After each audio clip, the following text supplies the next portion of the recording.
shows they have no connection to actual costs that the airlines are bearing.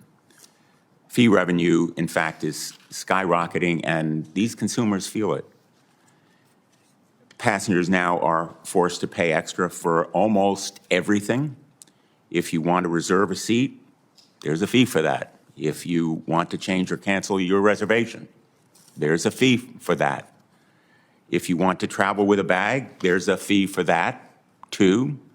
The 5 airlines here today generated $25.3 billion in checked bag fees over the past 6 years. In fact, airlines have forced parents to choose between sitting apart from their minor children and paying an extra fee. We passed a law last May prohibiting those kinds of fees. The comment period closed in May, and the DOT has yet to issue a final rule that implements that new law. But in the meantime, the airlines should have respected the intent of Congress, eliminating it. And frankly, the Department of Transportation ought to issue that final rule right now. Get it done. No more delay. Now, I know the airlines say that they offer lower fares and more choices. But the fact of the matter is that those lower fares, the so-called economy class, are basically for people who travel with no more than the shirt on their back and the underwear and socks they have on. And the fees that they inevitably occur when they have to carry a bag on are often confused, complicated, and inconsistent. And they are concealed in a way that defeat efforts to do comparison shopping, which is the essence of competition. Airlines often conceal these fees, making that kind of comparison shopping difficult, if not impossible, and more travelers are searching for tickets without knowing what the final price will be until they pay it. And some are surprised by concealed charges at the moment they are about to board at the gate. Airlines call the practice of separately charging for every little thing unbundling. Frustrated passengers have a different word for it. They call it junk. Sometimes they use another 4-letter word. And understandably, they feel that sense of frustration and anger. For the past year, our subcommittee, the Permanent Subcommittee on Investigation, has been investigating how 5 of the most prominent airlines have used these fees to change the way Americans travel. American, Delta, and United are together responsible for a majority of all domestic air travel. I think it's about 60%. With Southwest, that figure is close to 70%. And Frontier and Spirit, while smaller, have pioneered new methods of charging their customers. Some of their latest practices, like targeting individual passengers with pricing algorithms, are likely spreading to other airlines, which is the pattern in the industry. The smaller airlines experiment with a new tactic, and it's then mimicked or adopted by the larger ones. Our investigation found that in 2023 alone, American, Delta, United, Frontier, and Spirit collected more than $3 billion in seat fees. Only seat fees. That's not airfare. That's just fees for booking a specific seat in advance or selecting a slightly better seat. And that's an increase of 50% from 2018, just 6 years ago. In fact, we found that over the past 6 years, the 5 airlines we investigated made more than $12.4 million from the many seat fees that they charge. Now, I know there are going to be claims in your testimony of rising costs, but we found that for checked bags, the fees are unconnected to any costs in transporting them. And it's obvious that assigning paid seats is pure profit. You don't have to create new seats on a specific flight when you charge more. We obtained internal documents showing that Frontier paid $10 to its gate agents every time you identify or they identify a passenger whose free personal item is large enough to qualify as a carry-on bag, requiring a fee up to $99. In other words, a bounty bag program, $10, an incentive payment, so that the consumer would pay up to $99 to carry on a bag. I call it a bounty bag program, and Spirit has one too. When we asked Frontier about this program, they accuse customers who don't pay for carry-on bags of, quote, stealing from the airline. It's not surprising, given that Frontier has estimated this program would generate $40 million in extra revenue in just its first year. This hostile view of their customers certainly leaves no doubt why complaints are surging. Our investigation also found that airlines benefit by making information about the fees they charge obscure and confusing. One airline even admitted in our investigation that they hide seat fees from customers until late in the booking process, because doing so leads to more customers completing their purchase. Keeping this information hidden from customers is working out very well for the airlines, not so much the customers. Last year, seat fees accounted for $1.3 billion in revenue for United, even more than the $1.2 billion they earned from charging for bags. Travelers are quite simply fed up with hidden sky-high fees, and they are right to worry about the future. Our investigation found that airlines are exploring new ways to charge customized fees to each passenger using algorithms and maybe even AI. This type of consumer-specific pricing will make it much easier for airlines to discriminate against particular passengers and to raise fares and fees for those airlines that the consumers are suspected to be able to pay more. Once again, the airlines are racing to put profits above all else. Let me conclude by talking a little bit about what has to be done. First of all, more must be done to address the rising costs of air travel and to empower passengers, beginning with greater transparency. The billions of dollars that airlines make in seat fees and other unreported fees must be disclosed to the public. The Department of Transportation must swiftly implement Congress's mandate that parents be allowed to sit next to their children without extra fees attached. There's no excuse for additional delay. It ought to be done by the end of this year.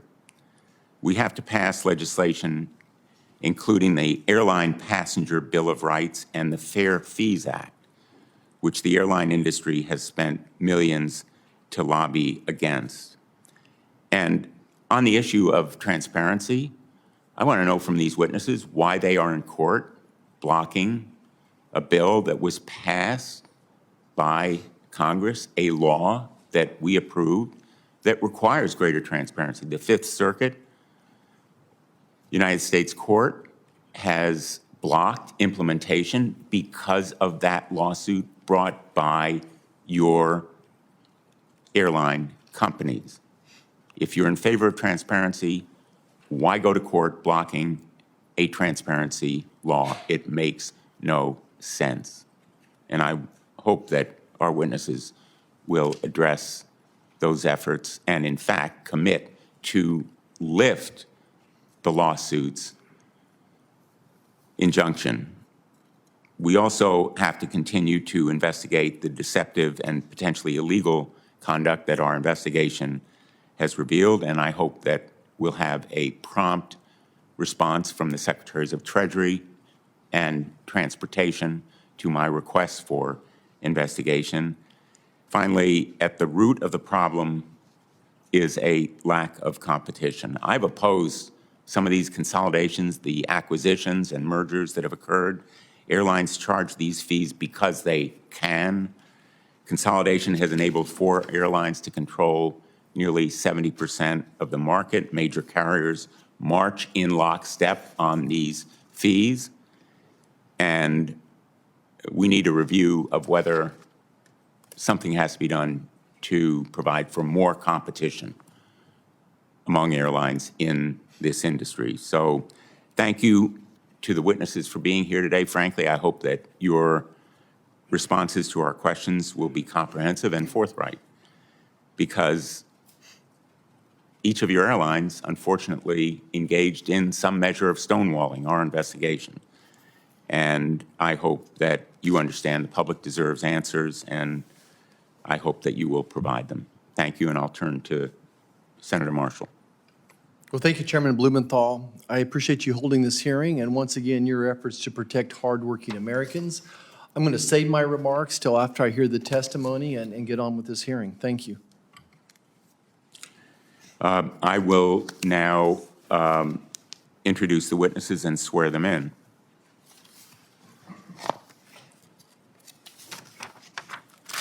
We have with us Stephen Johnson of American Airlines. He is the Vice Chair and Chief Strategy Officer there. He's been at the airline since 1995 and currently oversees American Eagle and American Airlines Cargo. Robert Schroeder of Frontier Airlines is the Senior Vice President and Chief Commercial Officer.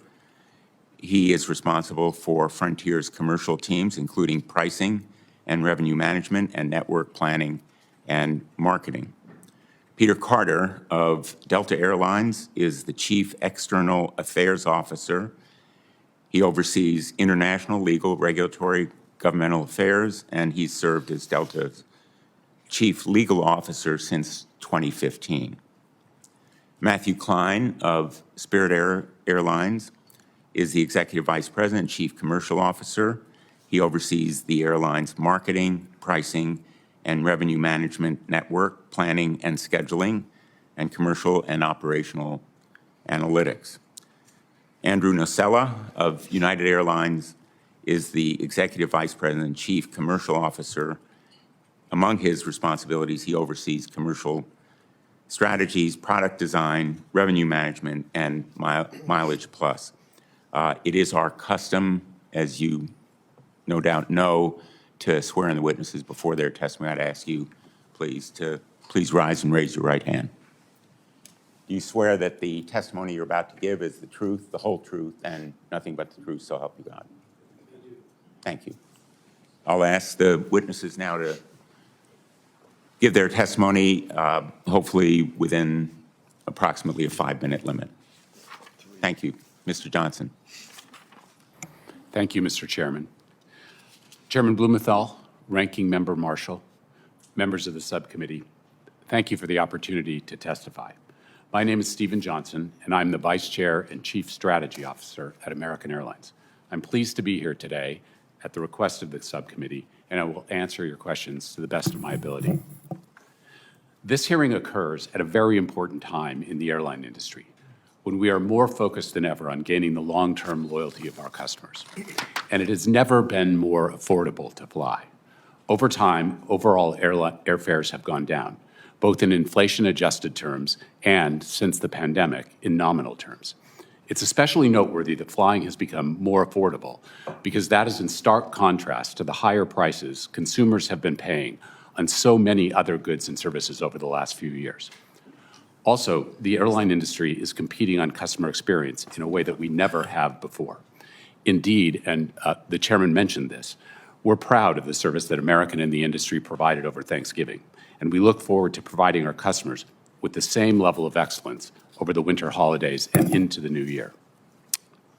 Our mission at American is to provide safe, reliable, customer-friendly air travel, supported by a broad range of products and services, options for our customers that they value and use every day.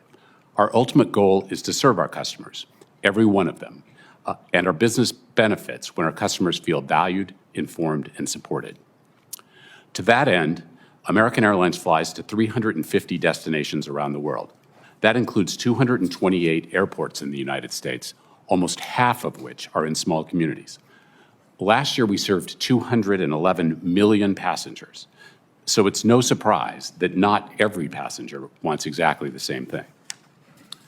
In response, we have very deliberately designed product offerings and pricing to offer choices to our customers so they can decide what is valuable to them.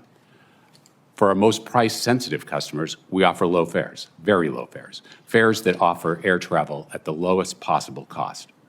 And those fares allow us to compete for those customers' business with airlines that have much lower cost structures than ours. At the same time, other customers expect a wider variety of services, so we offer that too. Our approach maximizes customer choice while offering historically low prices for air travel. Today's hearing topic is about airline ancillary fees. We are proud of the customer-friendly, transparent, and voluntary nature of our fee structure. Any American passenger can fly on any of our flights at any time without paying any fees at all. Also, American customers don't have to pay some of the fees that are the subject of the subcommittee's inquiry. For instance, American does not charge for carrying on a bag or a personal item. We don't charge customers for sitting next to their children or with their families. And we don't charge customers for changing a reservation originating in the United States more than 24 hours in advance of a flight. If passengers do select an ancillary product, we clearly disclose any fees in advance of booking. Our website and app, where the vast majority of our customers book their flights, are clear and easily navigable. That is by design. Everyone wins when our customers know exactly what we are offering and exactly what they are buying. The fact that air travel has become more affordable has democratized flying. More Americans than ever before are able to travel by air. We believe that our strategy for unbundling our products, presenting customers with a wide variety of choices, and offering our customers the lowest possible fares has contributed significantly to that important result. Again, thank you for the opportunity to testify today. I welcome any questions that you may have. Thanks, Mr. Johnson. Mr. Schroeder? Chairman Blumenthal, Ranking Member Marshall, and distinguished members of the subcommittee. My name is Bobby Schroeder, and I am the Senior Vice President and Chief Commercial Officer at Frontier Airlines. Frontier Airlines is an ultra-low fare carrier, or ULFC, that caters to price-sensitive customers and offers unbundled services, enabling customers to pay only for the services they use. This transparent model enables Frontier to keep its base airfares extremely low for the benefit of consumers, 77% lower on average than the legacy carriers, and 64% lower even when ancillary fees are included, providing significant benefits for consumers. Every day, Frontier works to make air travel more accessible. In addition to our ultra-low fares and unbundled optional services, we are one of only 4 major U.S. airlines to commit to fee-free family seating, and one of 3 acknowledged to significant support of service members and their families as recognized by the Department of Transportation. Frontier's unbundled model has democratized air travel and made flying affordable for millions of families, individuals, and small businesses who might have not otherwise been able to travel. It has also driven competition, prompting other airlines to lower fares and create new cost-effective options. ULFC innovation benefits not only customers, but competition as well, aligning with the intent of the Airline Deregulation Act. It is indisputable that unbundling has lowered the cost of flying for customers. Without unbundling, Frontier could not sustain its ultra-low fares. For example, Frontier's 2022 fare revenue per passenger, excluding optional services, was just $54. And for the first 9 months of 2024, fare revenue per passenger is only $41. Customers who don't need baggage or specific seat assignments aren't forced to pay for them. This ensures affordability and choice for passengers, with more than 70% choosing not to check a bag, more than 80% choosing not to bring a carry-on, and nearly half spending nothing on bags or seat assignments. If Frontier had to include a checked bag or a seat assignment as part of its fare, fares would go up, and certain consumers would either be unable to fly or charged for products and services they may not want or need. By contrast, on a bundled carrier, every customer pays for the true cost of so-called free checked bags, regardless of whether they check a bag or not, albeit with such costs baked into the airfare. As the Department of Justice explained in its complaint against the JetBlue-Spirit merger, for travel on airlines that offer a bundled, all-inclusive price, quote, passengers were forced to pay for these features regardless of how much they used or valued them. The complaint also highlighted the significant benefits of ULFCs on fares for price-sensitive consumers and the significant consumer-friendly innovation in passenger air transportation that ULFCs have brought to the industry. Among other things, the Department of Justice noted that carriers that have unbundled these features, quote, empower cost-conscious travelers to prioritize the aspects of the flying experience they valued the most, and have enabled such carriers to offer low fares that are particularly attractive to cost-conscious travelers who want the least expensive way to get to their destination. Our ancillary fees support the availability of optional services and ensure that customers who don't need these services aren't subsidizing others. Frontier is transparent, clearly disclosing all product, service, and price options throughout the booking process, consistent with DOT regulations. To this point, DOT data shows that complaints about baggage fees are extremely rare, just 1 per 2.5 million passengers. One final topic I would like to address. Much has been made and distorted about Frontier's program to offer customer service agents commissions for certain ancillary products such as gate-checked bags. This program is meant to enhance compliance by passengers with Frontier's carry-on bag policy. This in turn enhances cabin safety and boarding efficiency and ensures that all passengers are treated equally. In sum, Frontier's unbundled services model enables customers to pay only for the ancillary services and products they want or need, and those services and products, as their associated fees, are transparently disclosed along with respective prices to the consumers well before and at the time of ticket purchase. I look forward to our discussion this morning and answering any questions you have. Thank you. Thanks, Mr. Schroeder. Mr. Carter? Good morning, Chairman Blumenthal, Ranking Member Marshall, and members of the subcommittee. Thank you for the opportunity to appear before you today. My name is Peter Carter, and I am the Chief External Affairs Officer at Delta Airlines. Delta is a global airline that each year flies nearly 200 million customers to 275 destinations in over 50 countries with thousands of departures every day. At Delta, our genuine and enduring motivation is to make sure every customer feels welcomed and respected across every point of their journey by providing an elevated and caring experience which is safe, clean, and on time with bags. Delta's commitments to these bedrock principles is one of the reasons why Delta is America's most awarded airline. Our approach to optional products and services is rooted in the fact that we serve a variety of customers who have different needs and who want options in order to make choices when they travel. While we do charge ancillary fees for a limited number of products or services, many of our customers do not pay any ancillary fee whatsoever. For example, all customers are permitted to bring a free carry-on bag and personal item, with no exception, and fewer than 20% of our customers even pay a bag fee. Also, we do not charge to seat families together under any circumstance. Our fare structure, which we do not consider as an ancillary fee, reflects the notion that not all customers travel the same.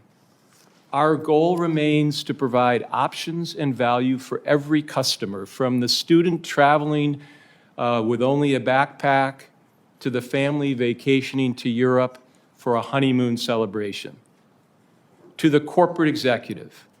This means customers can tailor their experience by choosing to purchase optional products and services that matter to them.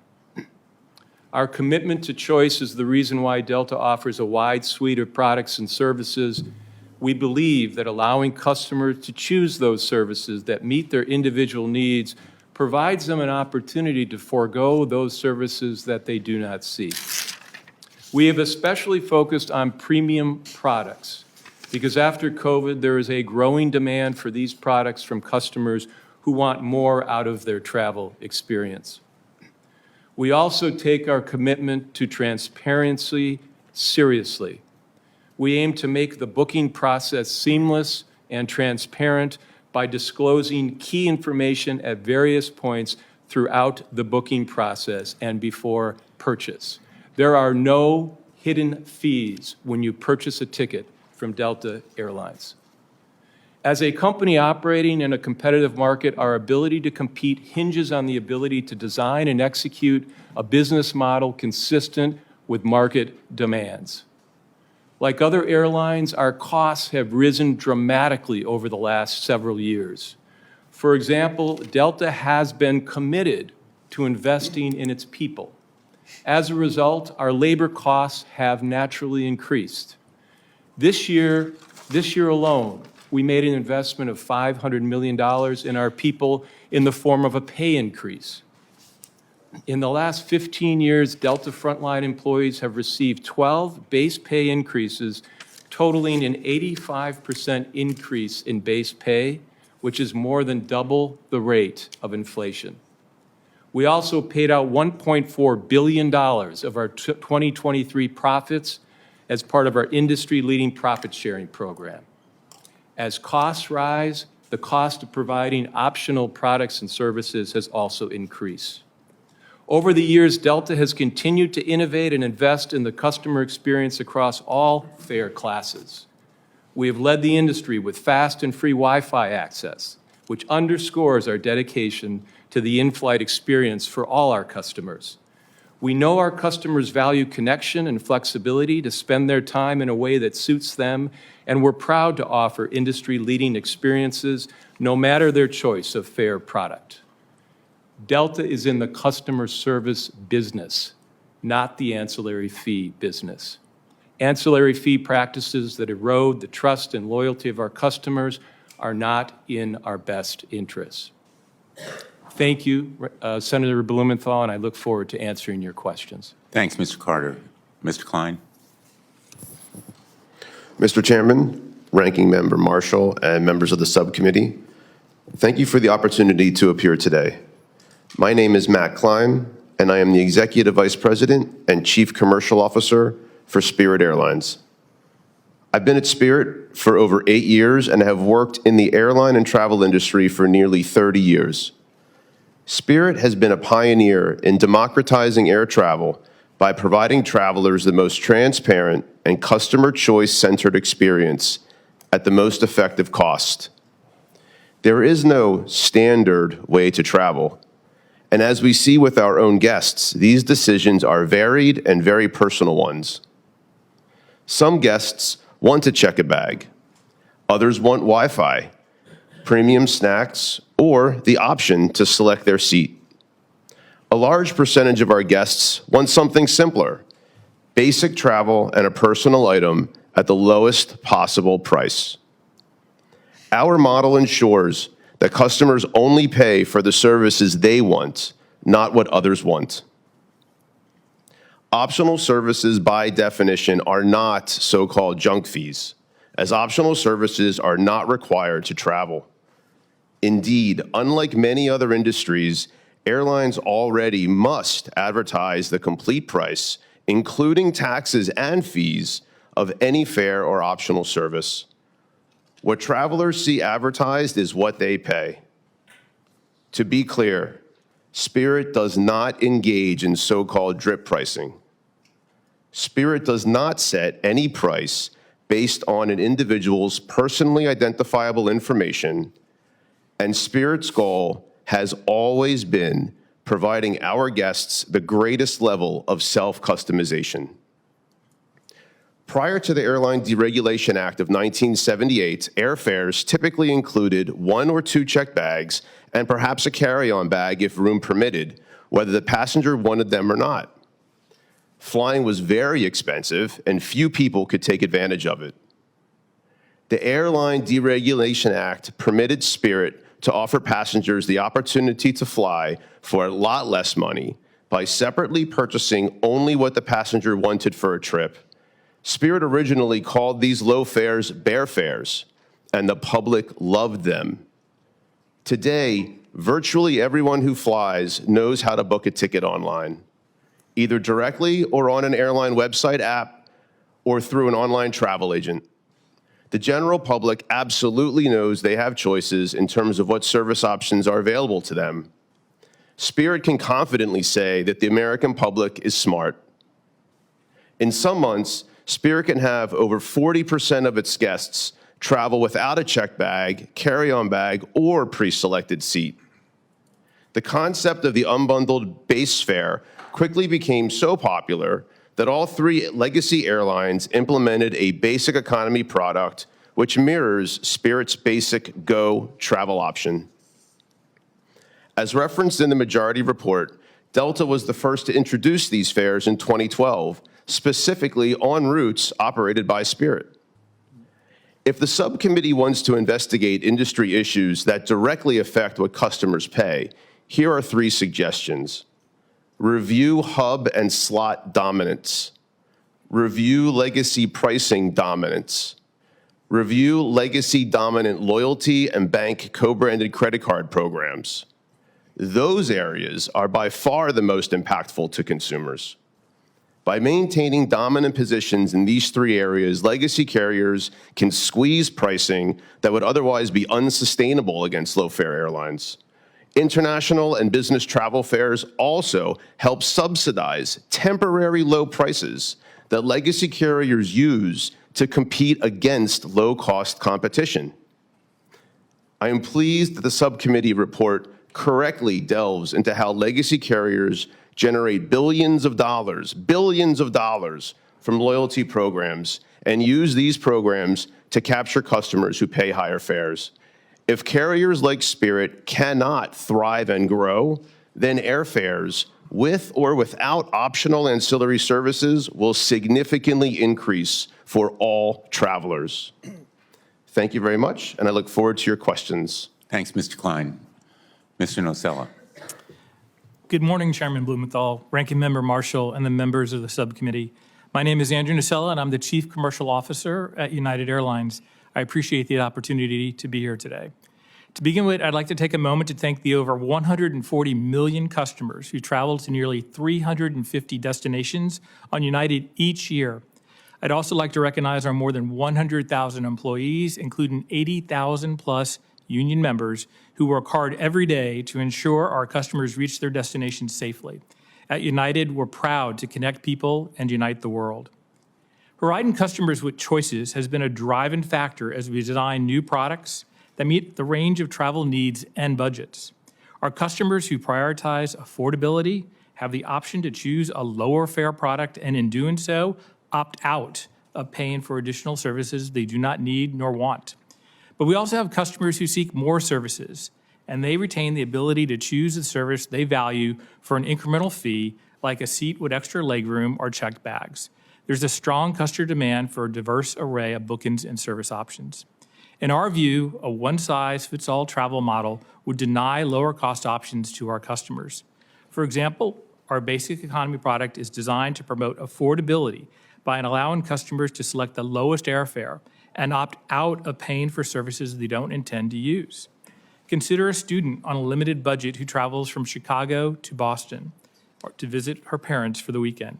She may decide that she is able to easily fit her belongings in a backpack and would prefer a lower fare option. A basic economy fare allows that student to take her trip at the lowest possible fare without having to pay more to subsidize services that she does not want.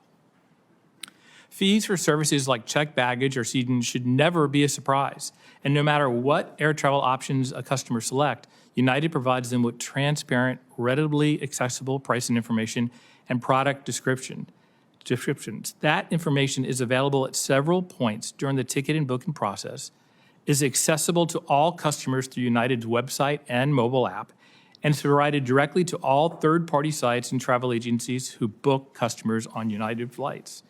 Fulsome disclosure allow our customers to make informed choices about which products and services they want. For example, on our website and app, our customers will see a pop-up disclosure that compares the services included in a basic economy fare with those included in a standard economy fare before they can actually purchase the basic economy ticket. When pricing our optional services, we take a holistic approach. Aviation is a very complex industry with significant investments in planes, people, and technology that support all aspects of air travel. While we don't ordinarily track the cost for each optional service, we do track many fixed and variable costs incurred by our operation, which continue to increase each year. So in determining our prices, we try to account for the competitive market for air travel and the value to consumers. Providing the most value to consumers is what produces the best result for our business, like any business. I'd like to highlight two examples of United recent investments in customer experience. In 2023, we amended our seating policy to waive the fee for preferred seats when a party includes a child under 12, no matter the fare type. And in 2025, we'll discontinue the fee for in-flight high-speed internet as we transition our fleet to Starlink connectivity. These changes will not maximize United's ancillary revenue, just the opposite. They will reduce those revenues by hundreds of millions of dollars. Indeed, our ancillary revenues from the optional services addressed by the subcommittee inquiry were lower in 2023 than in 2018. These investments will yield a great customer experience, elevate our brand, and thus benefit United's business overall. I'd also like to clear up another very important point about United's pricing. The subcommittee report erroneously concluded that United does not pay federal taxes on seat fees, apparently based on its review of the booking path on our website. In fact, United has always paid the 7.5% transportation tax on all seat fees, but it's not displayed in the booking path because United pays this directly to the Treasury. We at United are proud to provide safe, on-time, affordable air travel options. The federal government is an important partner in that endeavor as the operator of the air traffic control system. And I'd like to say the single most consequential thing anyone can do to improve the experience for our customers is to fully staff the FAA. Thank you again, and I'd be pleased to answer any questions you may have. Thank you very much, Mr. Nocella. I'll begin the questioning. We're going to have 7-minute rounds, and we're going to try to stick to the 7 minutes and then have a second round if our members want to do so. You know, I'm not going to go into all of the specific statements that you've made. I suspect we're going to be hearing from airline passengers who say they've heard you testify here and their experience has been different. We'll incorporate their versions of their experiences in our next report. But I want to begin with the easy questions because I think you've all made representations about family seating. American Airlines and Frontier do guarantee family seating without an extra fee.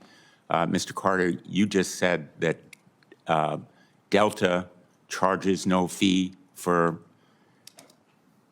family seating.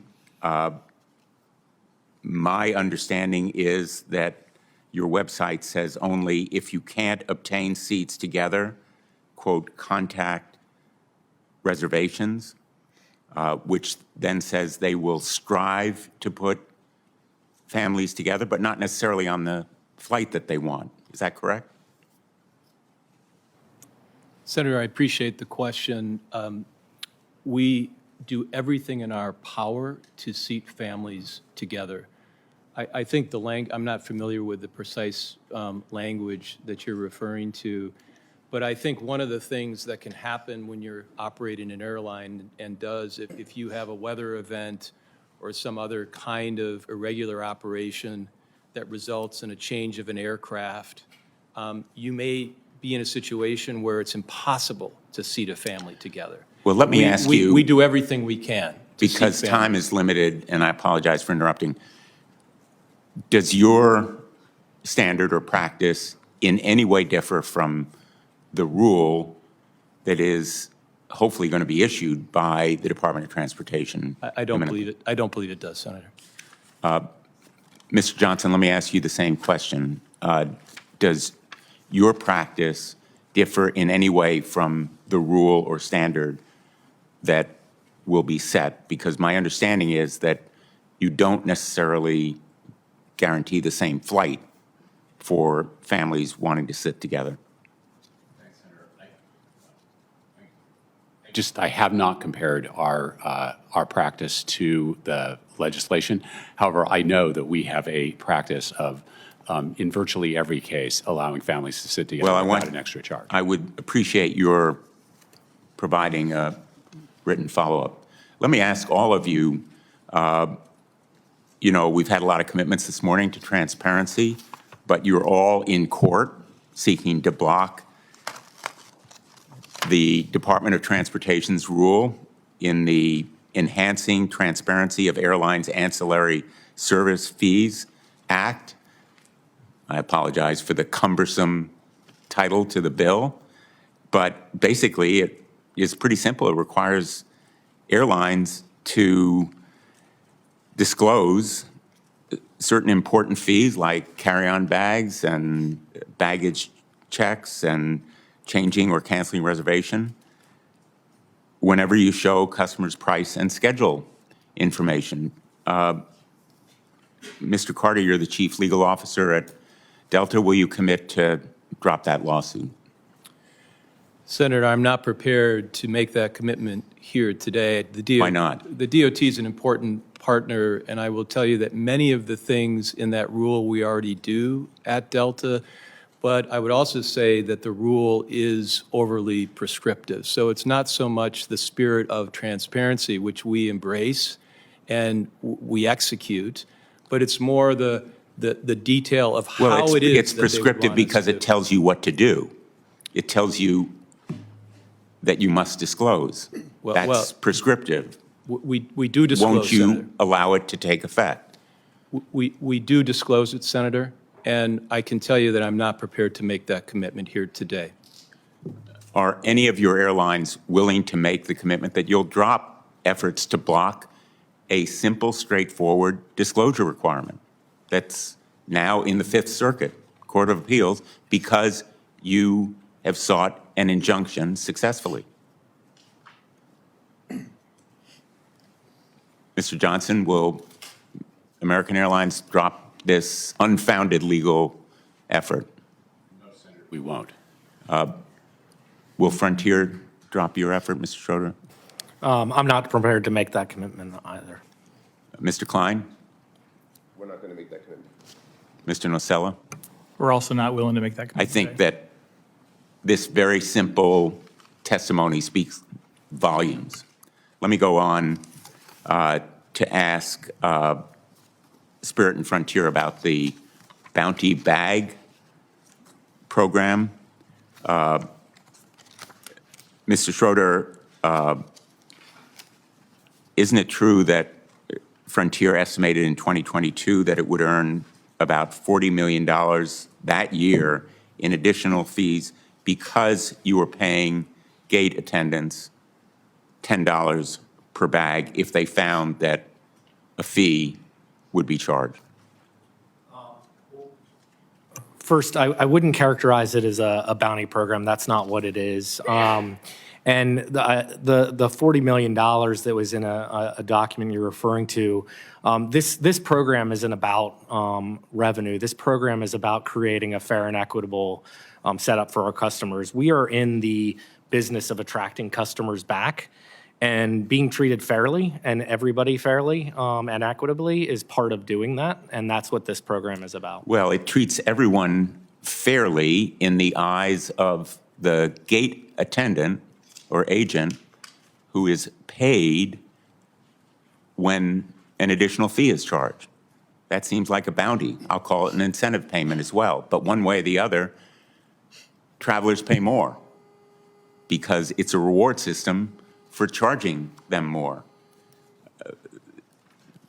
Is there any kind of disciplinary measure if the gate agents fail to charge fees? What we do have is, first of all, we have very low complaints, as I've said. In fact, the DOT, in terms of bag complaints overall, around bag fees is 1 in 2.5 million passengers for the industry. As it pertains to what we have in place as well, again, we're about attracting customers back, ensuring that they have a great customer experience. We do have rules in place if a gate agent has a higher level of complaints. We have the ability to remove the incentive program from them. I'm going to finish my first round of questioning by playing a 7-second, I think it's 7-second video. If we can move that forward. This is at a Frontier Airlines gate. Your badge is at Badge Airport. It's a fit on only. Ma'am, Here. the bag fits. Step up a little side, please. You already recorded me now. Just step up a little side, sir. The bag fits, ma'am. It's not fair. You force it. I'm not forcing anything. Yeah, It fits. record it for you. Put it in your backpack down. There you go. That's why I It need fits, thank you. No, you gotta step up a little side. You're not boarding the flight. Ma'am, it clearly fits. Sir, can you step up a little side? You're making the line waiting. I'll just close by saying, the frustration in that passenger's voice is felt every day by countless passengers arriving at the gate with basically no choice. Their flight is leaving in minutes. They have no appeal. And it's the gate agent, whether it's that kind of fee or another, who is the final arbiter. Senator Marshall. Great, thank you, Mr. Chairman. You mentioned in your opening remarks that there seems to be a lack of fair competition among the airlines, and I want to focus on the incestuous relationship between the legacy airlines and the credit card industry, where there's also a lack of competition. I'll start with United Airlines. Mr. Nocella, how much money did you all gross? How much did United gross from your rewards program last year? From the entire awards program, I didn't prepare that number for today, but Well, I'll give it to you. It's over $3 billion. Mr. Johnson from American Airlines, how much did you all gross from your rewards program? In 2023, Senator, about $5 billion. $5 billion is correct. I want to make sure that I understand this and the American public understands how these reward programs work, and I'll stick with United Airlines and American as well. So, Mr. Johnson, American Airlines, do you all focus, are you the bank in this, or do you have a bank? Or which bank do you use? Senator, thanks very much for the question, and thanks for bringing up the topic. We have two really good partner banks, Barclays and Citi, who and a great partner in MasterCard. Great. And Mr. Nocella, United, are you all the bank, or do you have a bank relationship? Bank, Senator, we use JP Morgan Chase, and we partner with Visa. Okay, so one of your customers has your credit card, United Airlines credit card, American Airlines credit card. They go to the retailer and they use your credit card. Do you have any idea how much the retailer is being charged for that swipe fee, either American Airlines or United? I do not. So it's over, it's around 3%. It's 7 times more than what folks get charged in the European Union. And now, do you all you make $3 billion, $5 million off of this? Is this a kickback from the swipe fee, or did the banks give you money in addition to that? How does that part of this work, Mr. Nocella? Well, Senator, we don't make $3 billion off of it. We take in $3 billion in revenue, but there are costs associated with transporting the passengers. So in this case, the passenger spends money, they earn miles, and they later redeem those miles for travel on United Airlines. Okay, I'm still confused. So you gross $3 billion from this. So that's not cash? We take in $3 billion in revenue. It doesn't represent the profit. Okay, I understand that. Okay. So you take in $3 billion. Is that a kickback from the swipe fee, or is the bank giving you extra money in order to entice people with the voodoo miles that you're giving them? It's neither a kickback, and they're not voodoo miles. The miles are used to travel all over the world. So you just come up with a percentage a fee that you're going to get in order to have this relationship with them? Senator, we have a longstanding relationship with J.P. Morgan Chase on this, and it's a contractual relationship that governs how miles are awarded to passengers and what J.P. Morgan Chase pays to United Airlines to do that. And then we travel those passengers all over the world, wherever they'd like to go with those miles. Okay, Mr. Johnson, American Airlines, is it a rebate? Is it a kickback? How do you get money back from this relationship? Senator, maybe let me help you by framing the question a little bit. I don't need the question reframed. I think I asked it very simply. Well, virtually, credit card use in the United States is ubiquitous. A huge percentage of personal consumption expenditures are made by credit cards. Almost, a huge majority of the credit cards in the United States are associated with a rewards program. The rewards programs that we're talking about here are like those. We're extremely proud of the benefits that we provide to our customers who choose to hold the American Airlines credit card.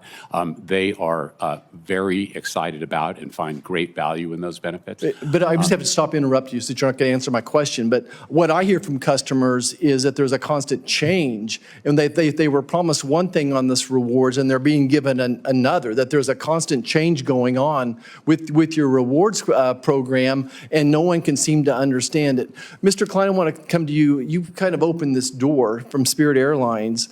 How do these legacy airlines use this credit card system to box you out and to maximize their monopoly? Thank you for the question, Senator Marshall. What ends up happening is if you look at the operating statements, financial statements of any of the legacy carriers, you'll see that the remuneration they receive from their banks on these programs is more than their actual operating profit in any given year. They use these programs very effectively to compete. And what they end up doing then is be able to basically operate their airlines at losses, and then they make their profit off of these relationships. It affects competition, and it all starts really from the way they dominate their hubs and they control all the real estate in the hubs. And because they can do that, then they have such large dominance with the passenger base there, the public that's there. And then that's basically how the programs work. It's a circle, and I think they compete very effectively by using the rules of these games this way, and that's how it affects competition. So I want to emphasize one thing that you said and come back to that. And you said that these legacy airlines operate at a loss, but they use the profits from the credit card programs to really fund their stock.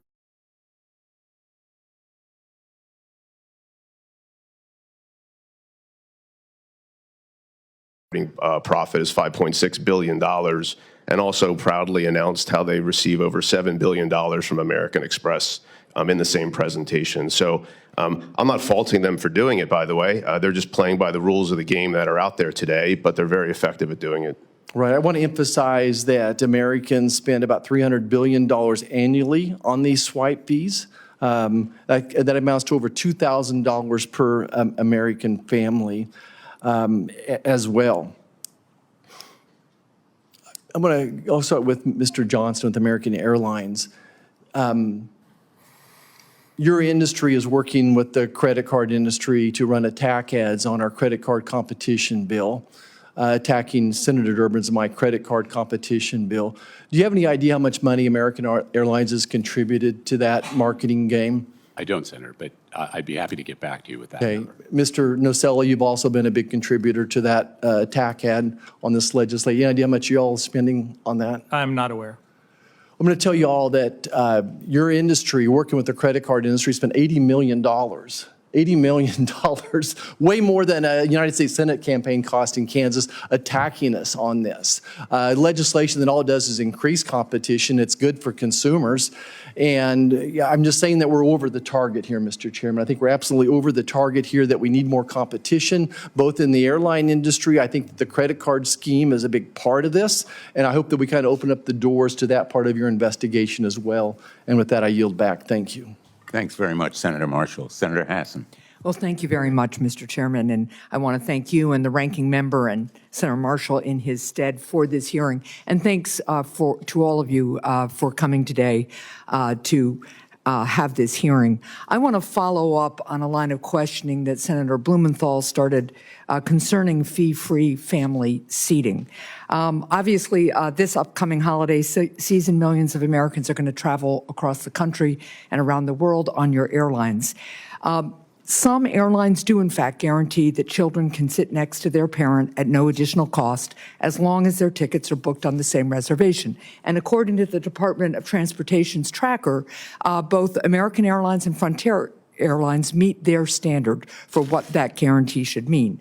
However, the Department of Transportation tracker tells us that Delta, United, and Spirit do not meet their standards. And if anybody wants to check that, it's right here. So I'm going to just start with you, Mr. Carter. Can you explain your family seating policy, and will you guarantee that parents can sit with their children without having to pay extra? Senator, thank you for the question. I think you are specifically referring to the DOT dashboard. That's right. And you're correct that we declined to provide the check. And we thought it was important, not because we don't do everything we can every day. Our people are amazing at seating families together, and we never charge to seat families together. So that's important. So how come you won't make the guarantee then? According to the DOT standards, that includes some exceptions. Yeah, Senator, because the guarantee was so unconditional in our view that we thought it was really an unfair thing for us to do, because consumers, if they look at that dashboard, will rely on that. What's more important is not whether or not we have an X on that dashboard, but what we do each and every day. And I assure you that at the airports, our res centers, each and every day, they're accommodating families to sit together. Well, I am sure they are, but for those of us who travel a lot, and everybody up here does, we witness on a daily basis on airlines families having to ask people to switch seats so that they can sit with their kids, and passengers are usually quite accommodating. But American and Frontier have both guaranteed and meet the DOT standards. Your airline does not. Mr. Klein, how about yours? Thank you for the question, Senator. So we do also on the dashboard you're referencing, we do not have the green check marks on there. I would echo what my colleague just said over here, which is we do everything in our power to make sure families can sit together. We do abide by the spirit of all of those check boxes, so to speak. And we felt that we would not necessarily be able to always 100% guarantee everything on there. We felt it'd be disingenuous to try to get green check marks on something that we're already accommodating, and we're afraid that we would be in violation by trying to say always. Well, let me be clear that the comment period on the rule that DOT is putting into place in response to legislation from this body, from Congress, that rule, I hope, is going to be finalized, and then you guys are going to have to follow it. So you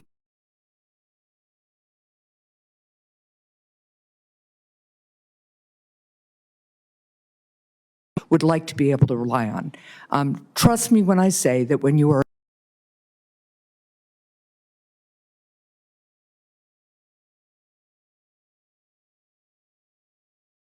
argue or look at an interpretation of a rule with an airline agent or a flight attendant. Other airlines are figuring out how to do this, and for much of the history of flying in this country, airlines did this. So I think you're going to need to figure out how to comply with the rule. Mr. Nacella. Thank you, Senator. First of all, I have an 8-year-old and a 10-year-old, so this is very important to me, and my kids don't want to sit alone. I think United goes above and beyond what that rule says. And, first of all, I'll say we implemented new technology recently where if the seat is adjacent is not available, our computer continues to look at seats as they become available on the aircraft as you get closer to departure. So even if it's not available on the day you make the purchase for your ticket, we continue to look, and again, we do that without a fee. We, too, have an issue with the absolute guarantee that seemed to have a lot of exceptions to it that I think could lead a consumer to the wrong conclusion. So here's the thing. I'm going to move on to a different topic, but when the consumer goes to the dashboard, it explains very carefully, right on that page, this is a printout of it, what the exceptions are. So on the one hand, you're all telling me how smart American consumers are, and they are, and on the other hand, you're saying they're not smart enough to understand this dashboard. I think you guys should really focus on complying with the rule. Now, let me move on to another issue, to Mr. Klein and Mr. Schroeder. As you know, airlines are required to clearly advertise the prices for tickets and to clearly list all mandatory ticket fees. These transparency requirements enable customers to understand what options are best for them and to make informed decisions. So according to this subcommittee's investigative report, your two airlines charge some fees to customers that are not immediately apparent. For example, according to the report, your airlines do not initially tell a customer the cost of the additional fees that they could face. Instead, you require that a customer first provide you with their personal information, such as their zip code, before revealing the total cost of their bag and seat fees. And I know, Mr. Klein, you say that you're not using the personal information to set the price, but it begs the question, why are you asking for the personal information first? So I'll start with Mr. Schroeder and then move on to Mr. Klein, but could you please explain your fee transparency policy, and will you commit to transparently listing all possible fees for customers up front so that they can make informed flying decisions? Thank you, Senator. Today, we take transparency and customer experience very seriously. We actually do have the ability on the flight availability page, so when you do make a search, there is a link that allows you to go and see quite a few of the fees that exist on that. All of the fees or quite a few of the fees? All except for seat fees on it. And so you can get your bag fee right there. You can find out any of the other fees that exist as well. Except for the seat, why not the seat fees? It's something that just we would have to go and build. We haven't done yet, but frankly, it's. Well, if your commitment is to transparency, I suggest you do it. Mr. Klein? Yeah, so our booking path has been in place for quite some time now. And in fact, we used to collect a little bit less information during COVID-19 at the request of Department of Homeland Security for COVID tracking. We actually added some more information on that page. But I must say, however, we have, and I let the subcommittee know over the summer during our interview that we are always reviewing our booking paths. In fact, for 3 of our 4 travel options, everything is now straight and up front. And the only reason why we haven't reviewed that 4th path, which is what you're referencing right now, is because it's going to be a little technical, but right now we're in a freeze on some of our development right now until we get into the new year. And a part of this is all part of our transformation that we're doing at Spirit Airlines right now. We value guest experience. We value transparency. That is exactly what we want. And we are reviewing that, and we expect to be making some adjustments to that early next year. Well, I appreciate that, and I also appreciate that I'm over time, but I'm going to just suggest that in a world in which consumers rightly wonder why large companies are collecting their personal information, there is reason for consumers to worry that their prices are being set according to their zip code or according to an algorithm that estimates, because of their personal information, how much they could pay. Now, you're shaking your head, Mr. Schroeder, and I'm sure, Mr. Klein, you're going to tell us that that's not the case, and I hope it's not. But that's why transparency is so important, and it is hard to listen to people talk about their commitment to transparency and then have them give you a bunch of different reasons why they can't be transparent. Thank you, Mr. Chair. Thanks, Senator Hassan. Senator Hawley. Thank you very much, Mr. Chairman. Can we just come back to this bounty issue, Mr. Schroeder, Mr. Klein? Because I have to say I didn't understand your answers. I thought you said to the chairman earlier that you did say in your opening statement that there was a lot of misinformation about this out there, Mr. Schroeder, and I thought you said, Mr. Klein, that you don't charge bounties. So can we just clear this up once and for all? We're all here, we're all under oath. So, Mr. Schroeder, let's start with you. Do you charge a bounty? Do you pay employees bounties on carry-on bags to identify them? Well, that's a yes or no. I wouldn't characterize it as a bounty. Do you charge them, do you pay your employees a fee? Do you incentivize them to go pick out bags from people getting on planes and kick them off the flight? Just yes or no? We charge them an incentive. Okay, that's a yes. Mr. Klein.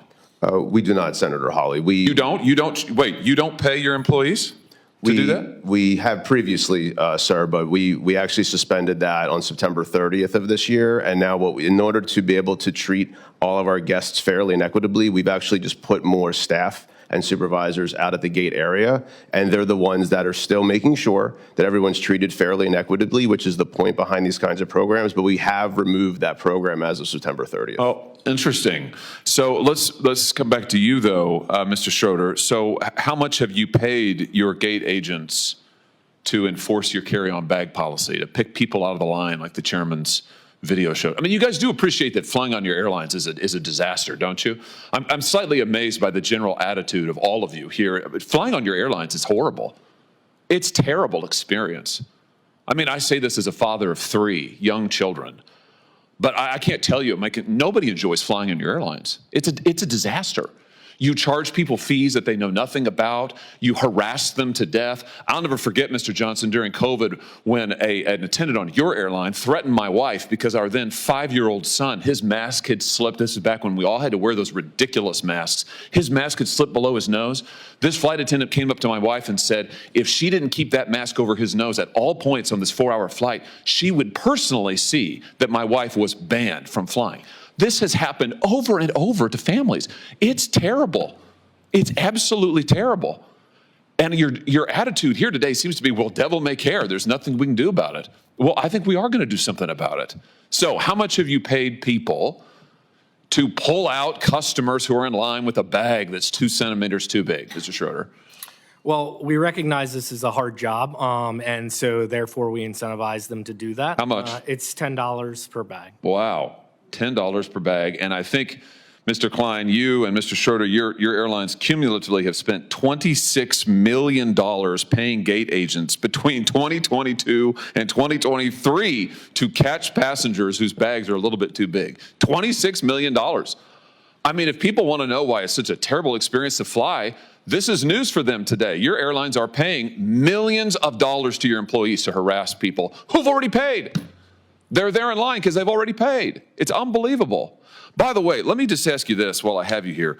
Why is it that you charge different people different fees for carry-on bags? Why is that, Mr. Klein?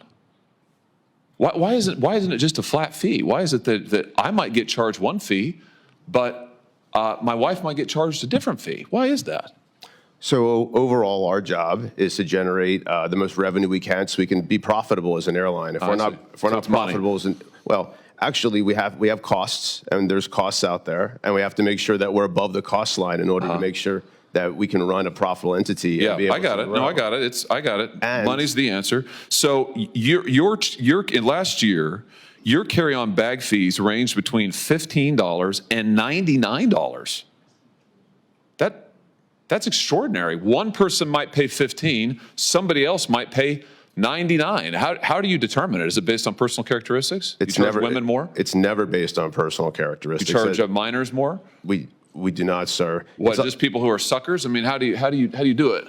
Well, there is a cost to carry any kind of bag. Yeah, but why do you charge some people more? I understand the cost, and you make clear money's your bottom line. I get that, but why is it that you're charging some people what, triple, quadruple the amount? Well, the length of the flight should matter in this as well. So yeah, but that's not the data. The data shows is we're talking about the same people on the same flight might get charged radically different prices for a one carry-on bag. You do the same thing for check bags. Why is that? Right. So just for the record, the $99 charge has been reduced to $79 as a maximum. And what ends up happening here is we want to make sure that we can get the best price to the best people at the right time. The best people? Who would they be?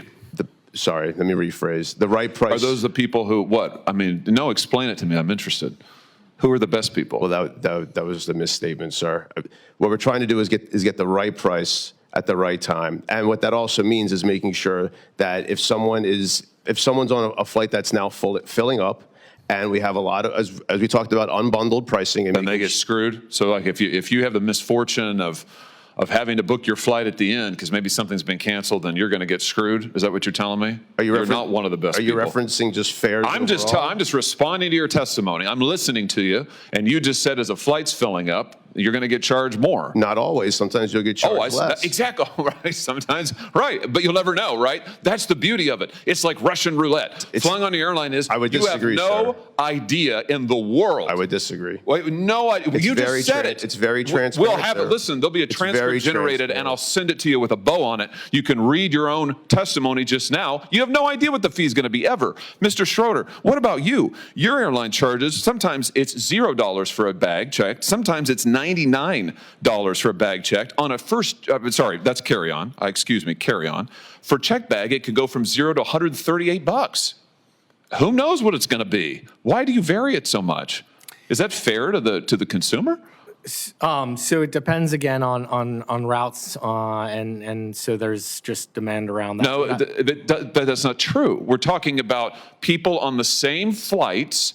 Their prices may vary by huge astronomical percentages. Why is that? Well, that happens on airfare as well, and It does, and I want to talk about that next. I'll explain the model and how we think about things. So increasing ancillary historically has brought the fare down, and I brought up earlier that nearly 50% of people are not paying for a bag or a seat. We are providing options that people are deciding whether they want that or not.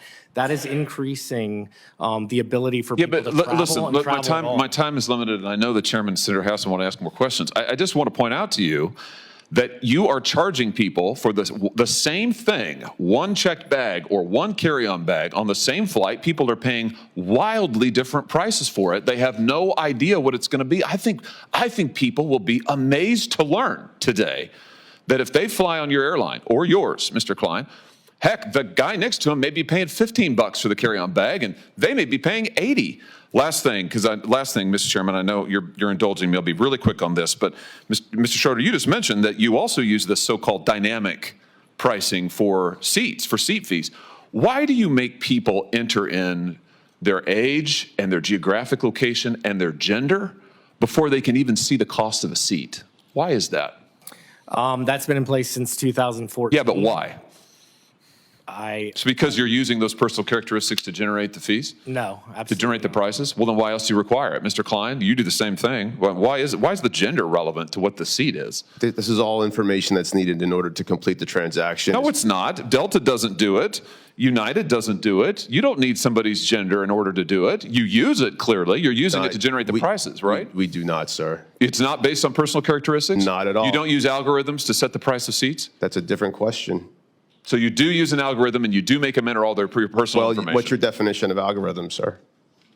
Oh, for heaven's sake. Well, because algorithms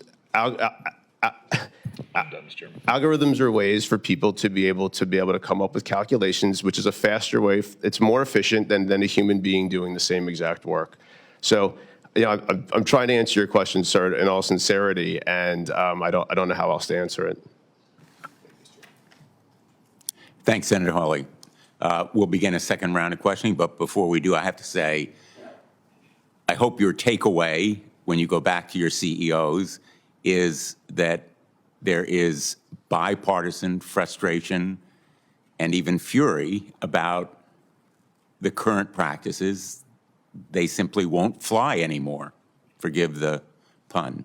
They won't fly anymore because they conflict with the reality of what our constituents see in their everyday lives and what they consider fair, including the use of personal information to set fees or fares that differ one to another, same flight, same time, different people, different fees or fares. That's the net result. So let me just go into an area of questioning that I think is on everyone's minds. Is there any connection between these fees and, again, the reality of your costs? That would seem to be the justification for them based on your saying that your costs are increasing. In 2017, Scott Kirby, the CEO of United, testified to Congress that, quote, in 2016 at United, we spent about $1.9 billion carrying checked bags. Now, when this subcommittee asked United to provide an estimate of how much it spent to carry checked bags in the years since, United claimed it couldn't produce an estimate, and they even refused to provide the subcommittee with the number of bags you transport every year. This refusal to provide basic data about the costs of checked bags is common to every one of the airlines here today. Mr. Nacella, wouldn't you agree from Mr. Kirby's previous testimony that United is clearly capable of calculating how much it costs to transport checked bags in 1 year? He testified under oath to a congressional committee. He had a number then. Why can't you provide a number now? Thank you, Senator. I think it's an interesting question. We just don't routinely look at the direct cost of doing that because it's a large cost allocation that could have multi-answers. So I haven't discussed where that number came from, Mr. Kirby, but I have not seen that report, and I'm unaware of that. I do believe it costs a lot of money to transport luggage. I'll give you an example. We're putting in a new baggage system in Houston. That baggage system alone costs $360 million to install. Well, if it costs so much money, you must be able to provide a number. Senator, This is not just some minor, negligible amount. To the bottom line, it's a big number. Why can't you provide it to the committee? we routinely do not look at it that way. You don't look at the number? We look at our profitability very carefully by flight and by market and by region, but we do not look at our profitability by baggage. It We don't have. defies imagination. It defies common sense. It would defy a business school first day in class to say that United can't provide a number for the total cost of checked bags. Let me ask you the same question, Mr. Johnson. Wouldn't you agree that American is capable of estimating the costs of checked bags? But in fact, it's refused to provide this information to us. We have a 6-year-old estimate of its cost, your airline's cost to transport checked bags. We can show it to you. I think we may have a slide of it.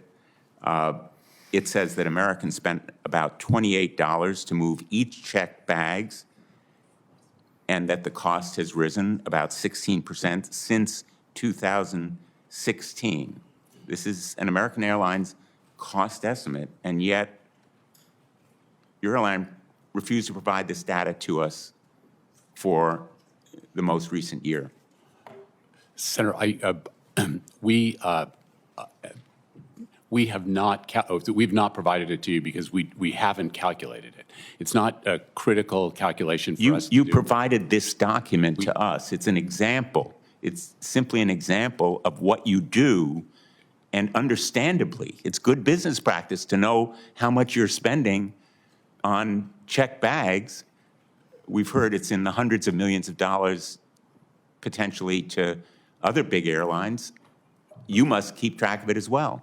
Senator, I'm sorry, I misspoke. I was aware that we had provided that information for 2018. I was responding to your question about the current year. And we just haven't calculated it. The reason that we haven't calculated it is that we know the cost of bags, of transporting bags, is considerably higher than what we charge for transporting bags. You mentioned a figure in the hundreds of millions of dollars. Our figure is certainly more than that. This is not kind of an abstract, obtuse question. What we're trying to do here is basically get the total cost, the number of bags, so we can calculate how much per bag it costs you, and then compare that to what you charge to consumers. Consumers should have a right to that information. I'm just a country lawyer from Connecticut. I'm not a business school graduate, but common sense tells me that's a calculation that ought to be done. And yet, and forgive me for using this word, you've stonewalled this subcommittee by refusing to provide this basic information. Mr. Carter, let me ask you about seat assignment. Delta told the subcommittee that it charges as much as $264.99 for certain economy seat classes. How much does it cost Delta to assign someone to that seat? Senator, if you're referring to our main cabin fare, we don't charge that person anything for a seat assignment. Well, how much does it, how much do you charge then for seat assignments? Your airline told us $264.99. That's incorrect? No, Senator, I was just trying to respond. I think you may be referring to our basic economy fare class, which is the product for the college student who simply has a backpack, who is, I would say, flexible about having a seat assignment before they travel. And again, they're not charged for that seat assignment. They will receive that seat assignment before they, either at the airport or before they get to the airport. It's just they won't be able to pick that seat when they buy the ticket. You're saying that for economy class, there's no charge for preferred seating assignment? For our main cabin, there is no charge What for a about seat extra assignment legroom? at all. Extra legroom for that college student who is just carrying a backpack? We don't. That's the charge, isn't it? $264.99? Now, Senator, if a customer would like to book in Comfort Plus, that would be the product for somebody who would want additional legroom. Okay, here's my question. How much does it cost you? We can go back and forth. The intricacies are overwhelming, and you win at that game. But the question is, how much does it cost you when a customer wants extra legroom? Senator, it's actually a question I cannot answer except to I say think that, the answer is pretty simple. Zero.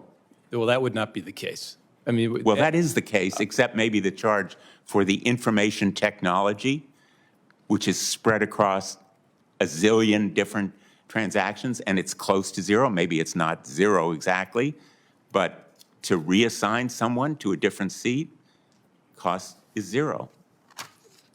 Senator, in fact, we unfortunately, as an airline industry, and Delta certainly has experienced this, we are dealing with the inflation that this country's been Do you dealing with. dispute that almost all of that $264.99 is profit? Absolutely. You do? Absolutely. Well, that claim really is mind-boggling. I'm going to yield to my colleague, Senator Hassan, because I know she has to go.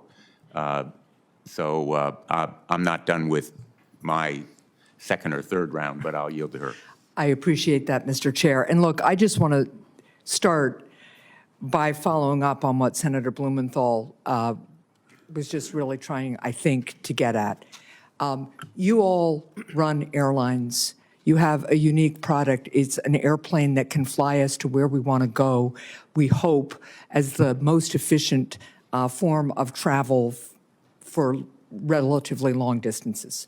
Most Americans cannot afford their own plane. They are dependent on you to be able to go to a family funeral across the country or to a business meeting halfway across the country.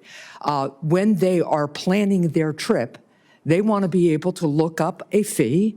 How much is the ticket going to cost me?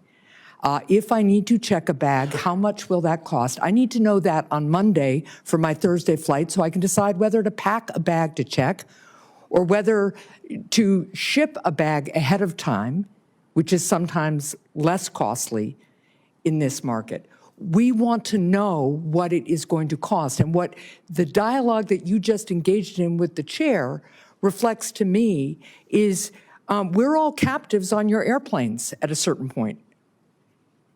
And you just say, oh, you want to pick a seat, we're just going to charge you some random amount more. And what we're trying to get at is why, and how much does it actually cost you? And why can't some of your airlines tell people ahead of time how much this is going to cost?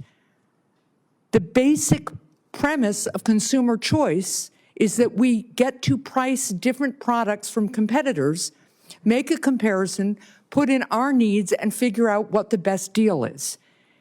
And what we have not been able to get at in this hearing with you is why it is so hard for you all to be transparent about the product. Americans don't generally love their flying experience, unless perhaps they're wealthy enough to always fly first class or business.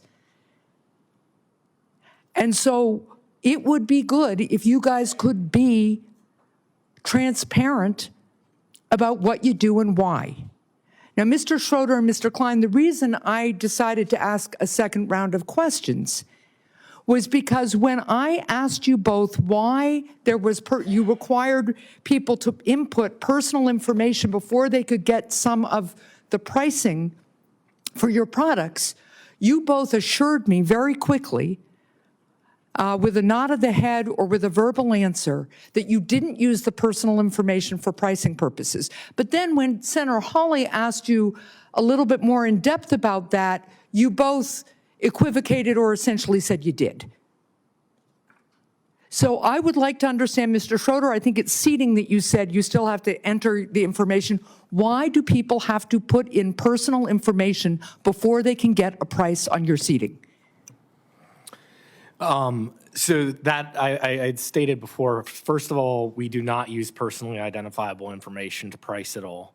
Well, then why are you requiring people to put it in before they can get a price? This is something that was built in 2014. I was not here for it. However, we look at the ways that we can best set up for customer experience and have a great customer experience. And that starts from the moment people are thinking about travel to the time that they're booking on our website, to the time that they're flying and beyond. And so we continuously review what the best opportunity is. So are you going to give a different experience to Maggie Hassan, who's 66 years old from Newfields, New Hampshire, than you are from Josh Hawley, who's younger and from Missouri? I mean, what's the deal here? I go on airplanes all the time. You telling me that you're personalizing my experience because of that personal information I gave you? No, what I was trying to say, and I apologize if it didn't come across this way, I was trying to say that we care about customer experience, and so we review that. This is something that the website hadn't been updated since 2014 around this particular placement All right, on it. so, but can you commit to me today that your airline will stop requiring people to input personal information before they can get a price? You can ask them all you want, and you can make it optional, or you can give them an incentive for providing their personal information to you. They might get a little bit back for that. But will you commit to ending the practice of requiring people to enter their personal information before they can even understand how much the flight is going to cost them? I will commit to you, and this is what we always do, that we will review and look at what is the best customer experience for folks, and do look at what that is. I'm looking at transparency because you said you're committed to it. You said your airline is committed to it. Yeah. That is the foundation for a good customer experience. Mr. Klein, do you use, why do people have to input personal information before they can get a full account of the prices that they will need to pay? Yes, Senator, I appreciate your question. We do not use, as I've stated a number of times, personally identifiable information for any pricing whatsoever. There is one exception. When our members of the military are flying, we do ask them if they're members of the military. Right. So when they're flying and when their families fly with them, they get benefits. And we want to make sure that we're aware of that and give them the right price for transparency up front. So we want to make sure that they're aware of that. So that is, to be fair, that is one example where we do use it. But that is, putting aside the members of the military, and I'm very glad that the airline community honors our servicemen and women with preferred boarding and special pricing. That's very appropriate, and I'm glad you all do that. But I am talking about why people have to enter personal information before they can get at some of the prices that you are going to add on to their baseline ticket on your airline. Why? Right. Well, I mentioned earlier that we have already reconstructed our booking path for 3 of our 4 booking paths, and the 4th booking path, I'd said earlier, we're in the middle of a code freeze right now, meaning we just can't do that development work. We have costed it. We're looking at it for early next year, but we still do need to get some information. For example, are you a member of the military? Things of that nature. We do not use, I'll say it again, we do not use anybody's personal information for any pricing whatsoever. whatsoever this? at any time. How about this? I am a member of the military or I'm not a member of the military. I go onto your website. I say, how much is it going to cost to fly from Manchester, New Hampshire to Chicago, Illinois? I don't know whether you guys fly that route, but let's take that route. And you give me an answer. And you say, base price is this for an economy seat. By the way, if you check a bag, it's this much more. And by the way, if you want early seating, it's this much more. You give a base price, and then you say, and by the way, are you a member of the military? Because in that case, we're going to give you a discount, and here it is. Why not tell people the price up front before you ask for personal information? That in an answer to Senator Hawley, you began to argue about, well, maybe there is an algorithm that uses that personal information. No, I did not say that, Senator. All right. Well, you did start arguing about the definition of an algorithm. I did ask what his definition was because algorithms are simply ways to do things faster that humans already do. It's an efficiency. It actually reduces our costs. That's not true. But let's get back to my question. Why not just tell people what the price is up front and then give them an incentive to share the information with you if there's a value to you of that information? Why not do that? So the public benefits from the way that we've unbundled prices over time. And to your point, there then is additional charges if a customer wants those charges. So I must state, first of all, that the unbundling model has benefited the public. I get your unbundled model. The question is whether people should be able to understand what the cost of each separately identified price is before they give you personal information that should not impact whether they're going to be charged $15 or $100 for a carry-on. And somebody can see their bag price straight away. I think you're referencing here pre-reserved seats, because bag prices you can see straight away. It's right on the website. You can actually search to see what your bag prices are before you even search for your flight, if you wish to do that. Okay, so I'm going to ask you for the same commitment that I asked Mr. Schroeder from, which is to commit to making sure that all of the prices that you charge, unbundled prices, can be identified on your website by a consumer before they enter any personal information. Senator, I can say that we will, like I've just said previously, we are reviewing all of our booking paths. We've changed 3 out of the 4. The fourth one is under review, which is the one that you're referencing. I cannot commit to that today for one reason, is because I don't know if there's other kinds of reasons. We have a lot of regulation that we have to look out for, and I don't know if we're collecting information for other kinds of reasons before we get to that answer. I just can't commit to that today. Well, thank you, and thank you, Mr. Chair, for your indulgence. I am considerably over my time. Let me just suggest to all of you that it would have been nice if you had done more homework before you came here. You knew what this hearing was about. You have been engaged with this committee on this investigation, and to hear some of your answers, it's really troubling to me that you don't have this kind of specific information that we would expect you to have. Thank you. Thanks, Senator Hassan. I would agree about the homework, but I'm even more focused on the information that you failed to provide during the course of our year-long investigation, and the refusal to be more forthcoming about, for example, the cost of transporting checked bags. I just want to make clear, on the line of questioning that Senator Hassan was just pursuing, she was focusing on Spirit and Frontier, but the fact is American told us that they require name, gender, date of birth, state and country of residence, email address, and phone number before any consumer can see seat fee prices. That's correct, isn't it, Mr. Johnson? That's correct, Senator.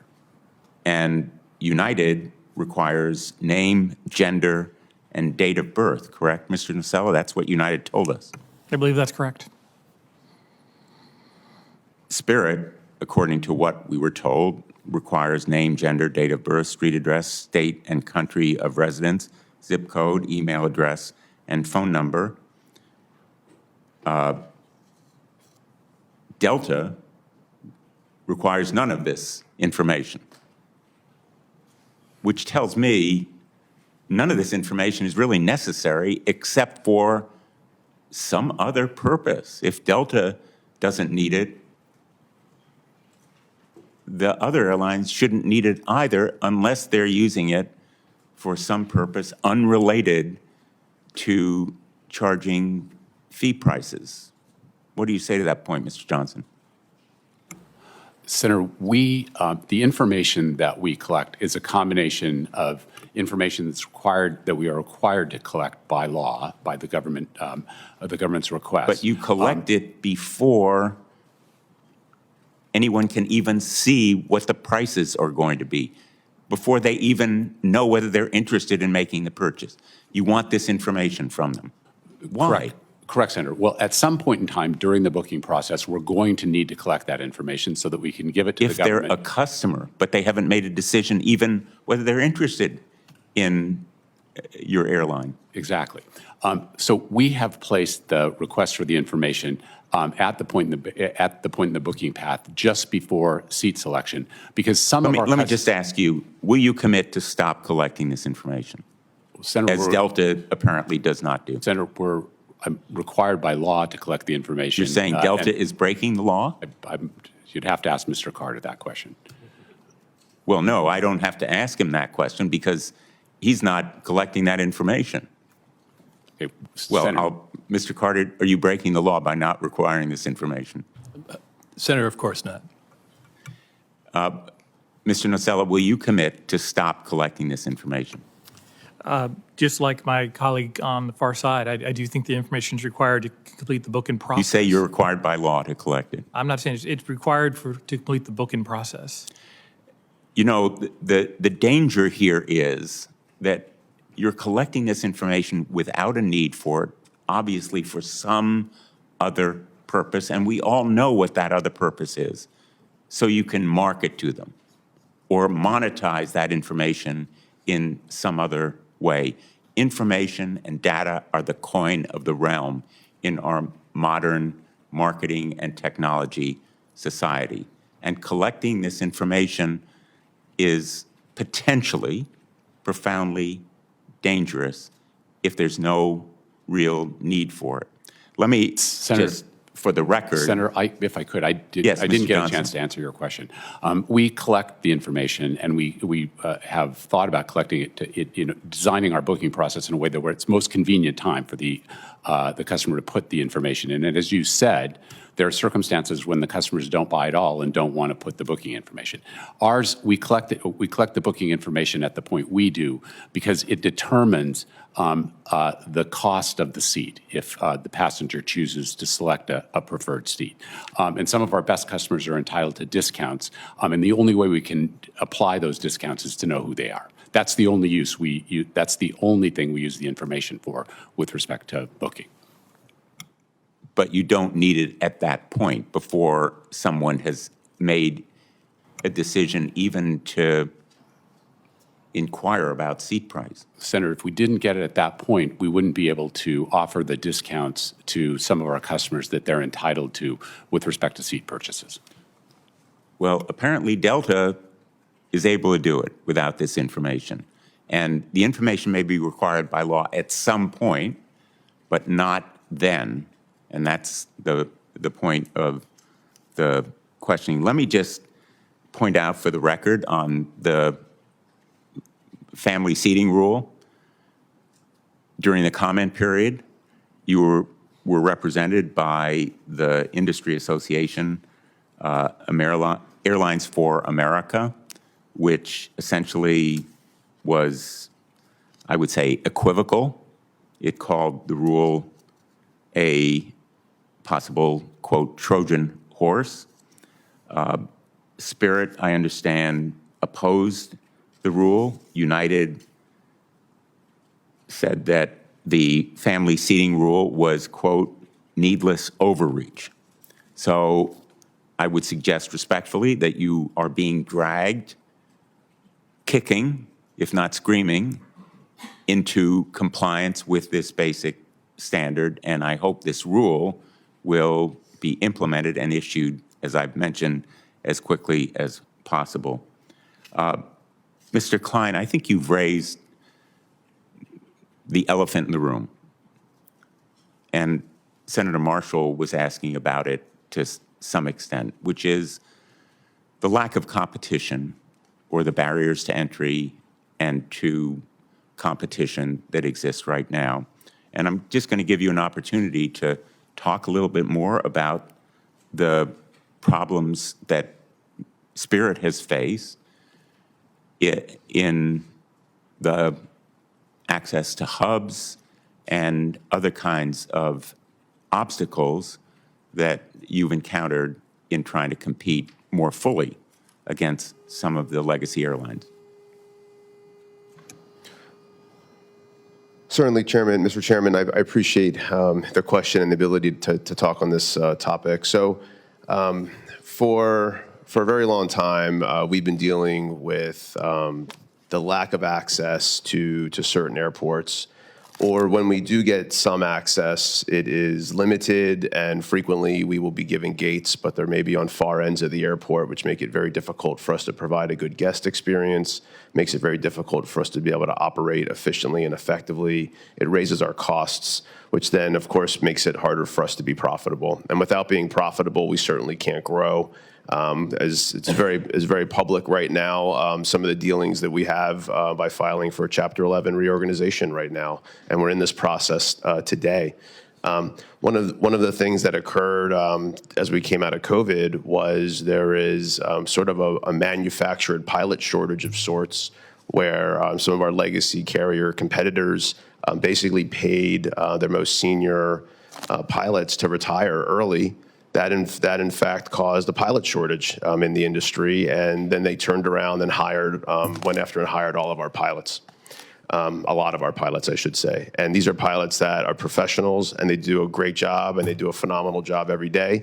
But when they're being offered a lot more money to go work for somebody else, then they go move to that. And it's not that they're offered a lot more money straight away.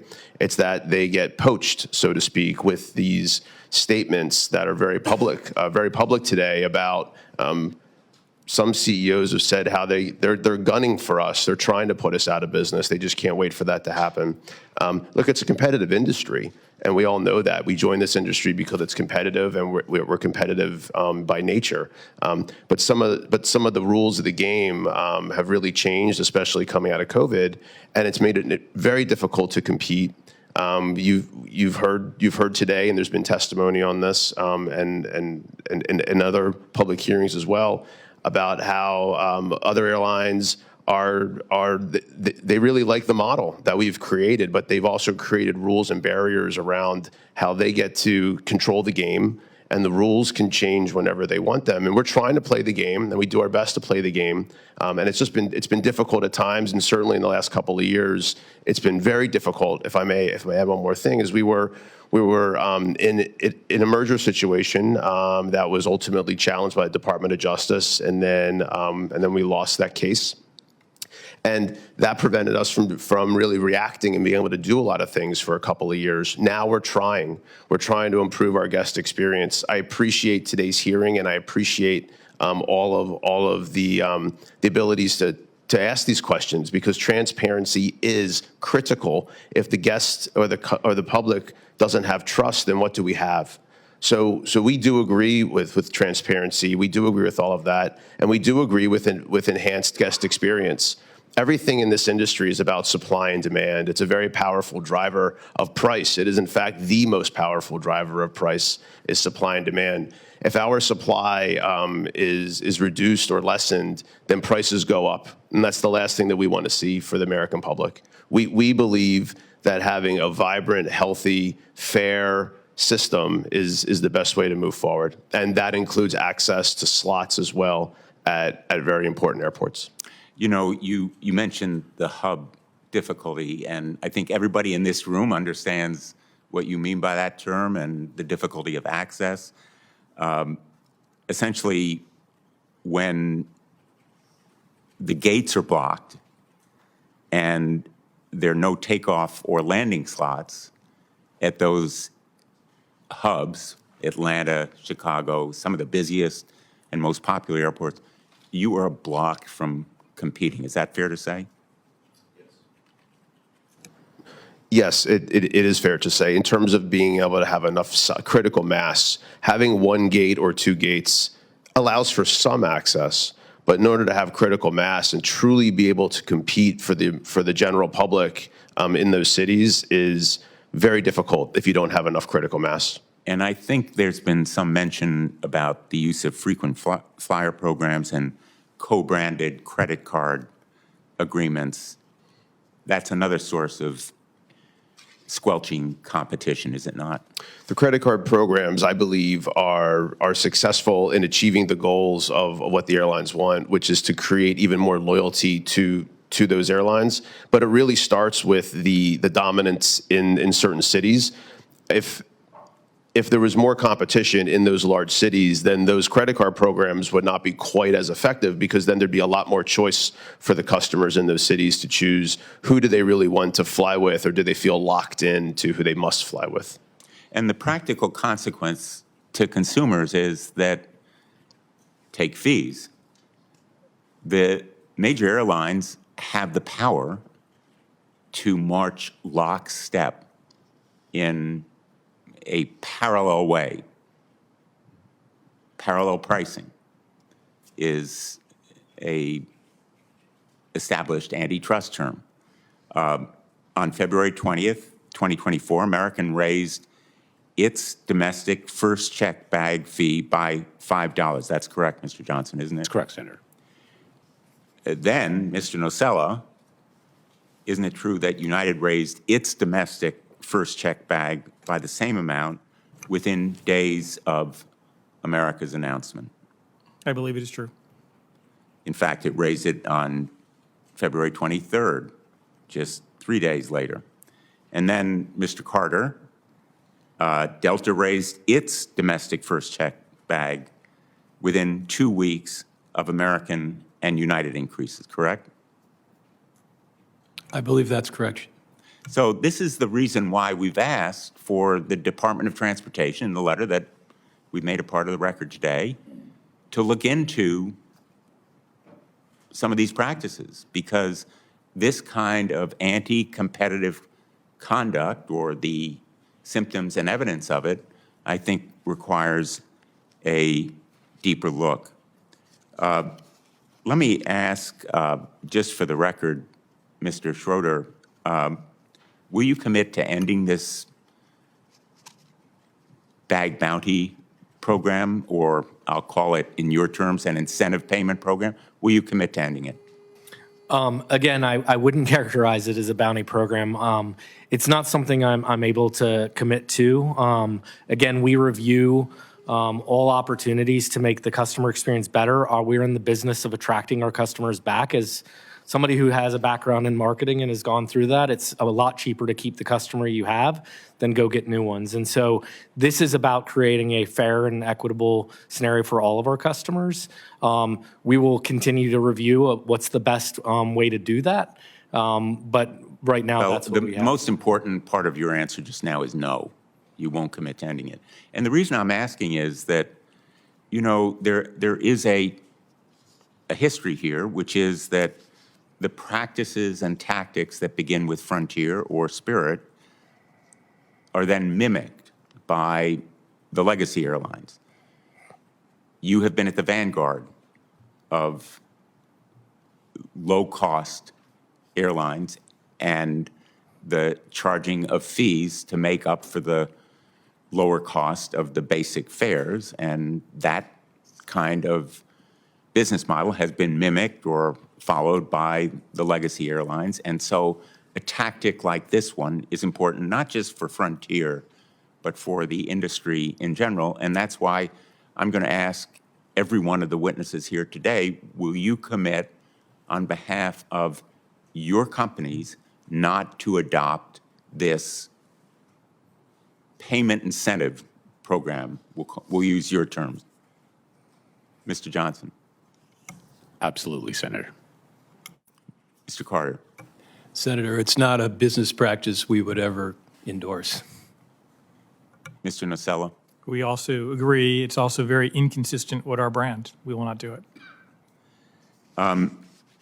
Let me point out that we've been talking about the consolidation within the industry that has enabled 4 airlines. Southwest is not here today because they don't charge these fees, or they haven't until now. There's some talk about their beginning to charge seat assignment fees, but that's the reason they weren't included in the investigation. But those 4 airlines control 70% of the market. And that's the reason, or that's the result of airline consolidation beginning in 2008. Delta merged with Northwest.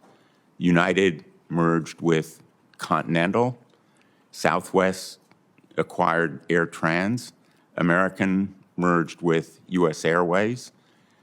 Alaska Airlines has acquired Virgin America.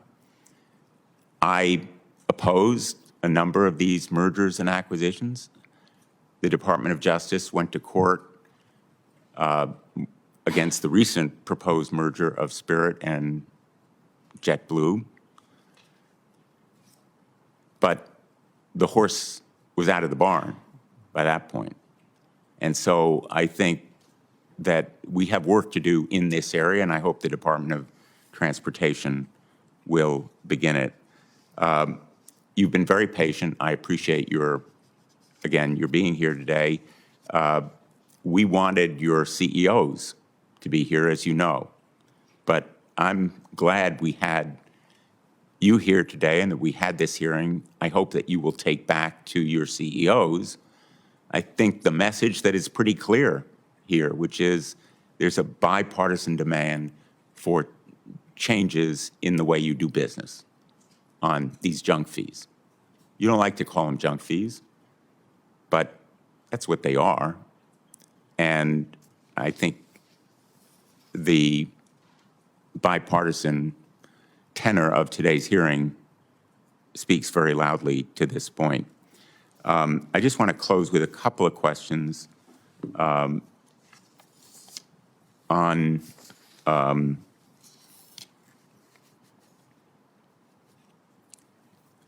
what we've referred to generally as algorithms or artificial intelligence, which again is a trend in the industry, which I think poses some dangers, notwithstanding your reassurances, Mr. Klein. I want to ask Mr. Carter, 2 weeks ago during Delta's Investor Day, the president of Delta Airlines gave a presentation about how the airline was planning to use AI to set, and I'm quoting, granular pricing, end quote, that was, quote, responsive to customer signals, end quote. The end result of AI-powered targeted pricing is that customers may soon confront a world where every person is charged a different price for every product every time they look at an airline's website. This optimization may work to Delta's benefit, but I can't imagine that most travelers would welcome it. It would be confusing, conflicting, inconsistent, and potentially anti-competitive.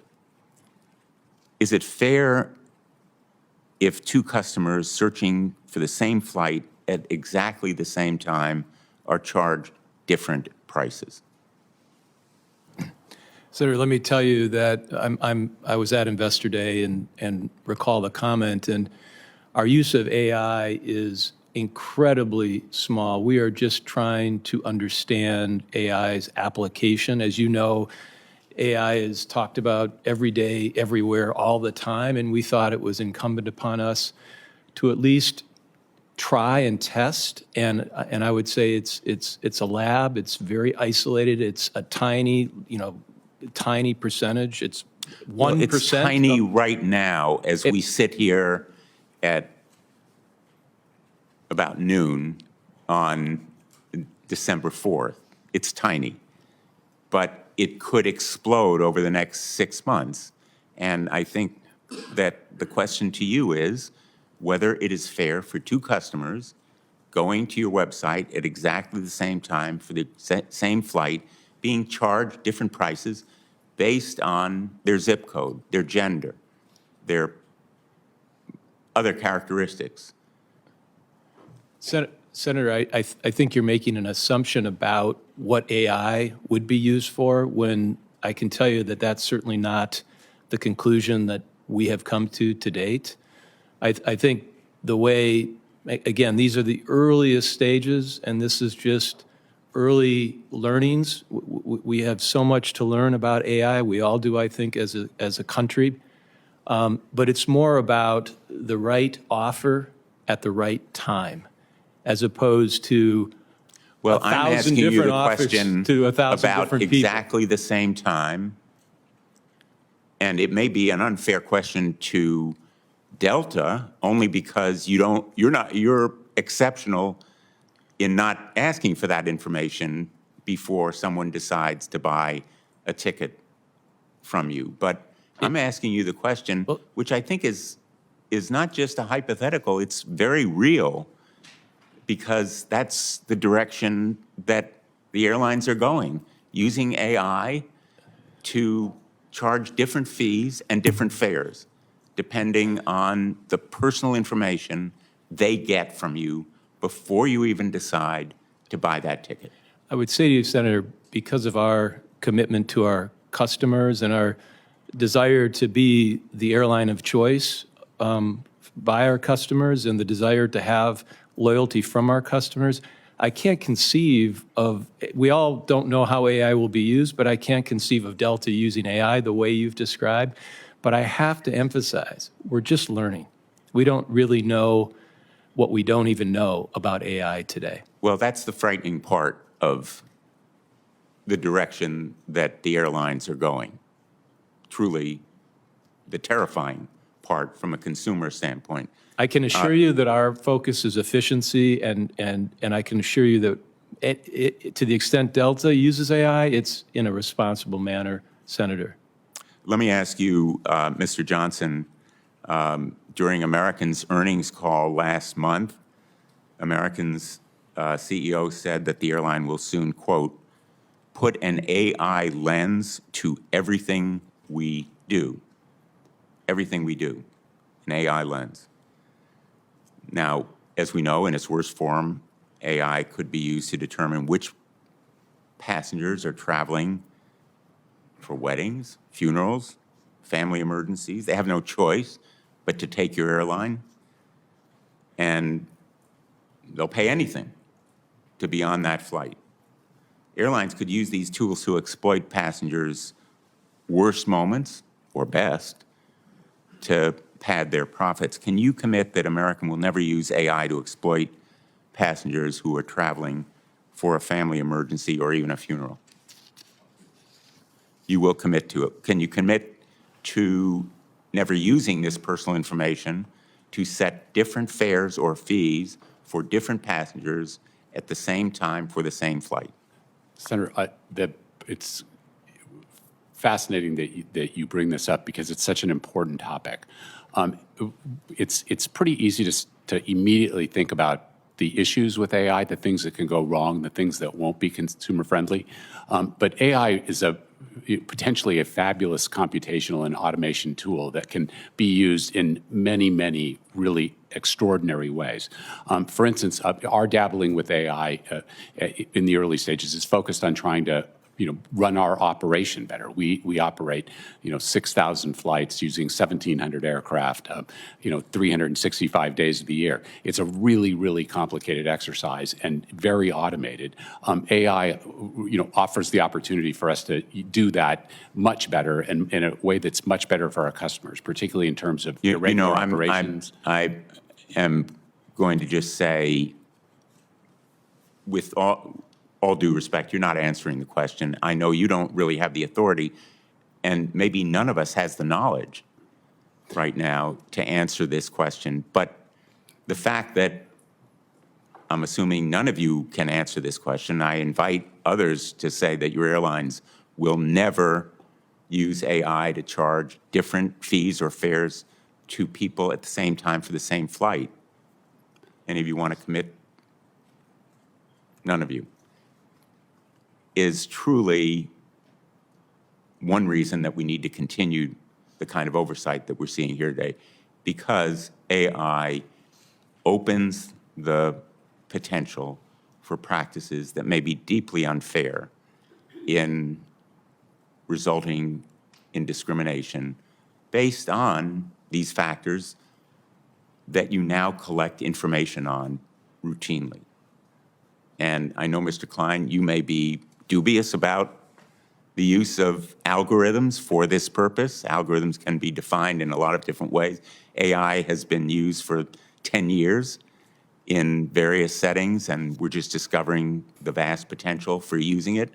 But the setting of fees and fares by airlines, again, as a potential paradigm for other industries, is deeply disconcerting when AI becomes a factor in the use of personal information, gender, age, residence, and so forth.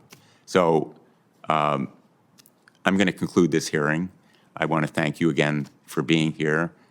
I don't need to repeat the messages that are contained in our report, and I think were pretty dramatically and graphically restated here today. But I just don't think it can be business as usual for the airlines if you want to retain customer trust and credibility. So thank you for being here. With that, this hearing is adjourned. We'll keep the record open for 2 weeks in the event that any of you want to supplement your answers or any of my colleagues want to ask additional questions for the record. Thank you so much. Hearing's adjourned.